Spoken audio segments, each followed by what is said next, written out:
علیکم four class. آج ہم کریں گے سبق نمبر 4 بے مثال دوست۔ اس سبق میں ہم حضرت ابو بکر صدیق رضی اللہ عنہ کی رسول صلی اللہ علیہ وسلم سے محبت کے بارے میں جانیں گے۔ آپ کو پتہ ہے کہ مکہ کے جو مشرکین تھے وہ شروع سے اسلام کے خلاف تھے اور وہ اسلام کے فروغ کے طرح طرح کی رکاوٹیں کھڑی کرتے تھے تاکہ جو مسلمان ہیں وہ اسلام قبول نہ کریں اور مسلمانوں پر ظلم کرتے تھے۔ جب مشرکین مکہ کا ظلم حد سے بڑھنے لگا تو رسول صلی اللہ علیہ وسلم نے مسلمانوں کو مدینہ ہجرت کرنے کا حکم دے دیا اور خود اپنے لیے اللہ تعالیٰ کے حکم کا انتظار کرنے لگے۔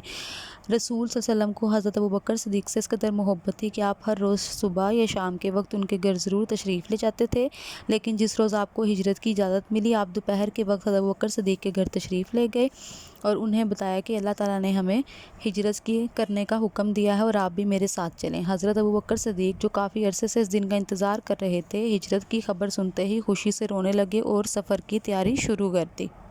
رات ہوئی تو آپ صلی اللہ علیہ وسلم نے حضرت علی کو بلایا اور فرمایا آج رات تم میرے بستر پر سو جاؤ اور صبح لوگوں کو ایمانتیں واپس کر کے مدینہ آ جانا۔ اس کے بعد رسول صلی اللہ علیہ وسلم حضرت ابو بکر صدیق کو ساتھ لے کر غار ثور کی طرف چل پڑے۔ رات کے اندھیرے میں پتھریلی زمین پر چلنے سے حضرت محمد صلی اللہ علیہ وسلم کے اور حضرت ابو بکر صدیق کے دونوں کے پاؤں زخمی ہو گئے تھے۔ حضرت ابو بکر صدیق سے رسول صلی اللہ علیہ وسلم کی تکلیف برداشت نہ ہوئی تو انہوں نے آپ کو اپنے کندھوں پر اٹھا لیا۔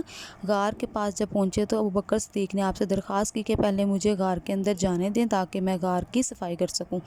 حضرت ابو بکر نے غار صاف کیا تو وہاں بہت سے سوراخ تھے جنہیں آپ نے اپنی چادر پھاڑ کر بند کر دیا اور آپ حضرت محمد صلی اللہ علیہ وسلم کے ساتھ غار میں تشریف لے گئے۔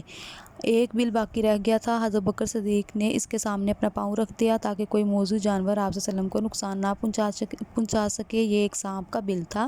اس نے حضرت ابو بکر صدیق کی ایڑی کو ڈس لیا مگر آپ صبر سے اس تکلیف کو برداشت کرتے رہے اور اپنی جگہ سے نہ ہلے تاکہ نبی کریم صلی اللہ علیہ وسلم کی نیند خراب نہ ہو۔ جب درد زیادہ بڑھ گیا تو آپ کی آنکھوں سے آنسو ٹپک پڑے۔ آنسو کا ایک قطرہ رسول صلی اللہ علیہ وآلہ وسلم کے چہرہ مبارک پر گرا تو آپ بیدار ہو گئے اور پوچھا اے ابو بکر کیا ہوا؟ تب ابو بکر صدیق نے بتایا اے اللہ کے رسول مجھے سانپ نے ڈس لیا ہے۔ اسی وقت رسول صلی اللہ علیہ وسلم نے اپنا لعاب مبارک اس جگہ لگایا تو حضرت ابو بکر صدیق کو درد سے راحت ملی۔ آپ نے 3 دن اور 3 راتیں رسول صلی اللہ علیہ وسلم کے ساتھ اس غار میں گزاری اور آپ کی خدمت کرتے رہے۔ اسی وجہ سے آپ کو یار غار بھی کہا جاتا ہے اور حضرت ابو بکر صدیق کو اس کے علاوہ صدیق اکبر، عتیق اور رفیق خاص بھی کہا جاتا ہے۔ کہانی سے ہمیں یہ سبق ملتا ہے کہ ہمیں اپنے دوست کو مصیبت کے وقت اکیلا نہیں چھوڑنا چاہیے اور اگر ہمارا دوست جو ہے وہ سیدھے راستے پر ہو تو اس کے لیے ہر تکلیف کو برداشت کرنا چاہیے اور اس کے ساتھ کھڑے ہونا چاہیے ہر دکھ درد۔